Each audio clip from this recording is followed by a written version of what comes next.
Hi, my name is Mandy Nevius, and I'm a member of Tulsa Chorale. Thank you for joining me today for the 7th episode of our series, Beethoven and the Beatles, Celebrating the Revolutionaries.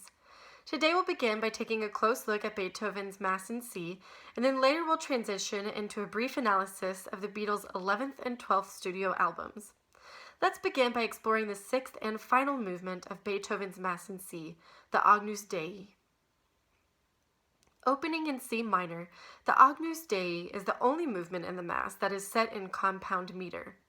At the start of the movement, a gentle triple rhythm from the violins and basses throb like a beating heart, perhaps symbolizing the Holy Trinity. As the orchestra grows in sound, the choir enters with a heartfelt cry, Agnus Dei, qui tollis peccata mundi, which means Lamb of God, who takes away the sins of the world. This cry is repeated, followed by an earnest plea, Miserere nobis, or have mercy on us. What begins as a whisper crescendos into a loud request for mercy. Then a graceful clarinet solo tumbles lightly down the scale, and the choir returns to a delicately soaring repetition of the phrase. The choir then brings back the opening statement. As with the two previous Agnus Dei, the choir swells from piano to forte, then returns to piano for qui tollis. This time, however, the choir finishes the phrase peccata mundi with a very brief fugue, moving from bass to alto to tenor and finally soprano. All parts meet on a hushed miserere nobis. The start of another phrase is introduced, dona, just before the allegro mondo troppo. During the tempo change, the SATB soloists sing the phrase in its entirety, Dona nobis pacem, which means grant us peace. The choir echoes the soloists with pacem. With a sweet liveliness, the soloists and choir continue with this penitent expression for a few measures, until suddenly, in the 56th measure, the music shifts from C major to C minor. Here, the strings begin to waver aggressively, and a timpani roll builds up to the choir's intense Agnus Dei qui tollis peccata mundi. Then, 4 times, the tenors and basses quickly and quietly toss miserere back and forth with the sopranos and altos. Following this, the soloists and the choir revert back to their earlier exchange of Dona nobis pacem. An angelic melody emerges in measures 108 and 115. On the word pacem, the tenors begin with captivating leaps up the scale, followed by altos, sopranos, then bass. This melody is repeated in measures 132 through 139. The choir sings a few more lugubrious utterances of Dona nobis pacem before the andante con moto, which is the same tempo as the beginning of the first movement, Kyrie. Like a bookend, Beethoven ends the Mass in C where it began, with a stunning reprise of the opening Kyrie theme. However, this time the text is Dona nobis pacem. Unlike most other masses, Beethoven ends his Mass in a calm, reflective state, allowing the wonder and beauty of the Mass to linger after the final notes. As a whole, Beethoven's Mass in C is an example of how sacred music does not have to be limited to a certain formula, but rather that it can flourish in the hands of a revolutionary composer who relies on imagination to bring the cherished text to new heights. Beethoven's Mass in C is a little-known triumph that deserves much more attention today. Thank you for listening to this section of our video examining the Agnus Dei and Beethoven's Mass in C. Before we continue to talk about the Beatles' 9th and 10th albums, I wanted to quickly remind you of Tulsa Chorale's upcoming concert celebrating Beethoven's 250th birthday and the Beatles' 60th birthday. Our concert will take place on October 13th at the Admiral Twin Drive-In, and will include a showing of Tulsa Chorale's virtual performance of the Kyrie and Gloria from Beethoven's Mass in C, a screening of the film Sgt. Pepper's Lonely Hearts Club Band, and a live performance of Beatles songs by Tulsa's own Retro Rockets. Tickets will be $20 per car and will be available at the gate or in advance online. The gate will open at 6:45 and the concert will begin at 7:30. It's going to be a fantastic evening celebrating these revolutionaries. You won't want to miss it. Now for the Beatles' final 2 albums. Following the release of the White Album, there was growing tension among the Beatles. Before working on their next album, John expressed interest in leaving the band, but he decided that he would give it a few months before making it official. Also, in January 1969, George walked out of a recording session, declaring that he was finished with the band. He returned only when the other Beatles agreed to record in a studio they were building at Apple. As soon as they made their transition to Apple, they recorded Get Back, which was the closing song on Let It Be, but was previously released as a single with Don't Let Me Down on April 11th, 1969. They released another single the following month on May 30th, featuring The Ballad of John and Yoko and Old Brown Shoe. For what would be their final album release, Let It Be, the Beatles had a film crew shooting footage of their recording sessions for a future documentary. Near the end of the filming, a conversation about how to conclude the documentary came up. Ringo mentioned that there was a rooftop above the studio that they planned to turn into a garden, but that it would make an interesting space to play a live performance. The plan to play on the roof the next day was kept quiet, but those who knew were very excited. January 30th, 1969 was a cold, windy day, but just before noon, the Beatles, along with Billy Preston on the organ, a film crew, and a select few others gathered on the rooftop. They opened with Get Back. A crowd quickly formed on the street. Traffic on Savile Row came to a halt, and eventually the police entered the building and made their way to the roof to put a stop to the concert by threatening to make arrests. In the 42-minute show, they played 6 of their own songs.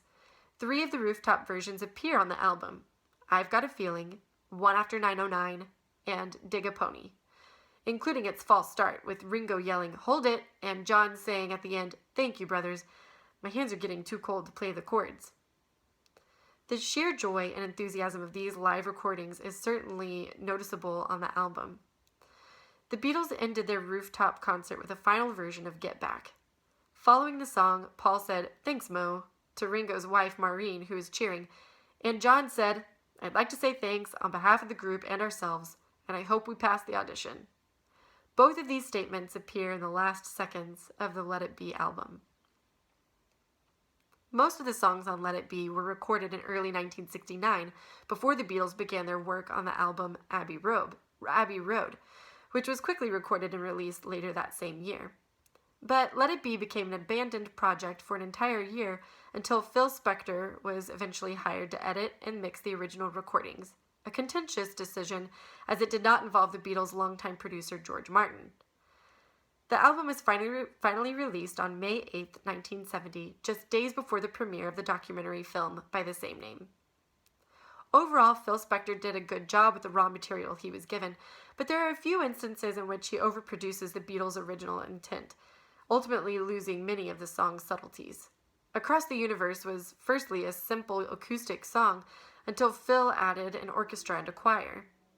Though Phil's decisions were completely off base, his decision to slow the song down does pay off. This, coupled with the poetic lyrics in the song, has a beautifully lulling effect. As a kind of epitaph for the Beatles, Let It Be, the song, is a reflective gospel that was written during the White Album recordings when Paul was feeling alone in his passion and dedication to the band. But once again, Phil elaborates the sound by emphasizing the brass and strings, adding tape echo to Ringo's hi-hat in the second verse, and extending the song with a partial repeat of the chorus at the end. But Billy Preston's brilliant organ playing, George's polished guitar solo, and Ringo's irregular drum beat make this ballad just reverent enough, but not overly cliché. However, the opposite could be said of the very cliché-sounding The Long and Winding Road, which appears later in the album, with its smothering orchestra and over-the-top choral voices. After hearing Phil's adorned version, Paul wrote a letter of complaint urging him to change the song back to Paul's original vision. Without Paul's approval, Phil's version of the song was released on the album. Many years later, Paul initiated an album called Let It Be Naked, which provides stripped-down versions of all the songs that appeared on the original Let It Be album. Along with the 3 rooftop recordings, other songs that appear on Let It Be are Two of Us, I, Me, Mine, Dig It, Maggie May, and For You Blue. In the UK, Let It Be was released as a box set with a 168-page book called Get Back, which offered stills and quotes from the documentary film. In the US, the album raked in more than 3,700,000 pre-orders, the most pre-orders for any album in US history at that time. Let It Be won an Oscar for Best Original Song Score in 1971, as well as a Grammy for Best Original Score. In March 1969, the Beatles knew their time as a group was coming to an end as they all began pursuing their own personal projects. None of the Beatles were really on speaking terms with each other.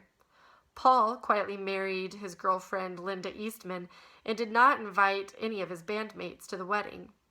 The Beatles had to cut back on expenses, which led to a mass firing at Apple. And finally, the Beatles couldn't agree on who would take Brian Epstein's place in running their business affairs, though eventually Alan Klein, who was chosen at the insistence of John, George, and Ringo. Somehow still, Paul convinced the others to return to EMI Studios on Abbey Road, where it all started, to work on their penultimate studio album. Recording began in May 1969, and all went well for a while, but the sessions eventually became very disorderly and strained.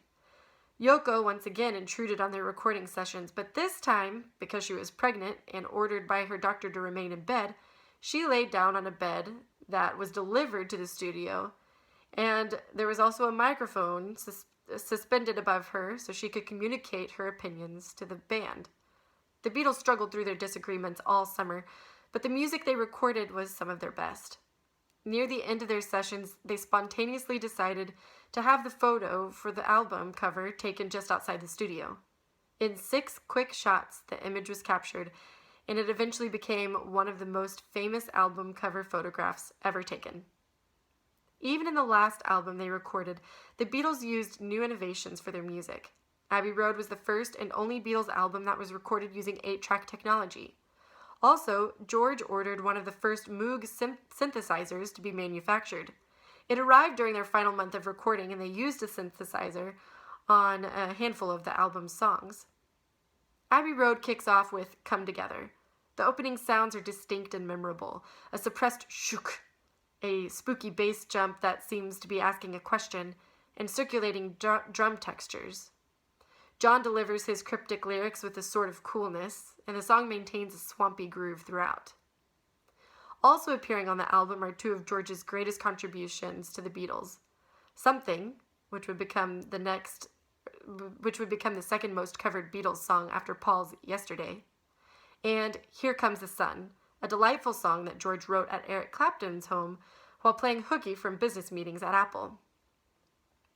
Paul's commanding vocal on Oh Darling has a kind of shred to it that is reminiscent of his early days with the Beatles. The song is an explosion of grief, full of spontaneity guided by intense feeling, as evidenced by Paul's ad-libbing and intuitive phrasing. Ultimately, this is one of his very best vocal performances. Though Paul's singing seems to drive the energy of the entire song, he is well supported by the desperate-sounding piano and huge guitar arpeggiations. I Want You, She's So Heavy is nearly an 8-minute jam session with simple and repetitive lyrics that amount to only 14 words. The repeated phrases, both lyrically and musically, seem to represent John's obsession with Yoko. The only apparent variation comes from the song's different rhythms, tempos, and time signatures. The final 3 minutes, however, are especially persistent as John and George play the same chord pattern over and over, with a white noise generator eventually crowding the sound right up until the very startling and abrupt end. The album is probably best known for its 8-song medley that appears on side B. It begins with You Never Give Me Your Money. Several of the other songs were recorded together, like Sun King and Mean Mustard, Polythene Pam and She Came In Through the Bathroom Window, and finally Golden Slumbers and Carry That Weight. The song, appropriately called The End, was meant to be the conclusion, but the sound engineer accidentally left a snippet from a discarded song called Her Majesty at the end of the edited tape. The mistake was approved by Paul before the final cut, so the album closes with this random 23-second piece. Other songs on the album include Maxwell's Silver Hammer, Octopus's Garden, and Because. Abbey Road was released in the UK on September 26, 1969. 4 million copies sold in the first 4 weeks, and another million sold by the end of 1969. In the UK, it was the 4th best-selling album in the entire 1960s. In the US, it was the 4th best-selling album in the entire 1970s. Nearly 3 weeks after the recording sessions concluded, John officially announced he was leaving the band. George and Ringo were relieved as they were ready to go their own ways too. Paul was holding out hope for the band, but he eventually accepted that he was not going to be able to restore the excitement John, George, and Ringo once had. Though they would not record any more albums together as the Beatles, their legacy as one of the greatest bands of all time continues, and their influence on the world of music will never be forgotten. Thank you for joining me today. This concludes the educational part of our video series. Be on the lookout for our 8th and final episode of this series, which we are planning to release sometime in December in celebration of Beethoven's birthday. That episode will showcase Tulsa Chorale's virtual performance of the Kyrie and Gloria from Beethoven's Mass in C. However, we look forward to seeing you on October 13th at Admiral Twin for the highly anticipated premiere of our virtual performance. For all future news from Tulsa Chorale, you can follow us on Facebook and Instagram, or you can visit our website at tulsachorale.org. Thanks! Have a good one!